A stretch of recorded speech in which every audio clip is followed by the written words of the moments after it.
বাংলাদেশ আওয়ামী লীগের ৭৭তম প্রতিষ্ঠা বার্ষিকী উপলক্ষে আজকে খুবই স্বল্প পরিসরে চেন্নাইতে আমি একটা কেকের ব্যবস্থা করেছি এই সেলিব্রেট করবার জন্য। বাংলাদেশ আওয়ামী লীগের যে দলটি এই বাংলাদেশকে দিয়েছে, যে দলটির কারণে বাংলায় কথা বলতে পারি, এই একটা আত্মপরিচয় দিয়েছে, সেই দলের জন্য আজকে এই কেকটি কেটে সেলিব্রেট করছি। আপনারা জানেন যে আমার মার ক্যান্সার চিকিৎসার জন্য আমরা চেন্নাইতে এসেছি। আমার মার এই মুহূর্তে অবস্থা খুবই ক্রিটিক্যাল, পুরো স্টোমাক এবং লাংস সম্পূর্ণভাবে ক্যান্সারে আক্রান্ত হয়েছে।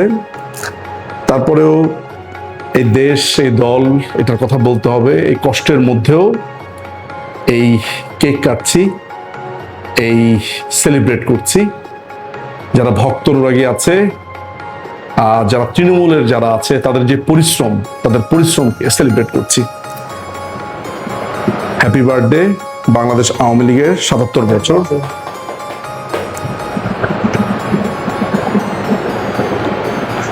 আমি আজকে শুধুমাত্র সেলিব্রেশনের জন্য এই কেকটা কাটলাম। পৃথিবীর যে যেখানে আছে, যত কষ্টের মধ্যে আমরা আছি, আমরা আমাদের দলকে উদযাপন করব, দলের দিনকে উদযাপন করব।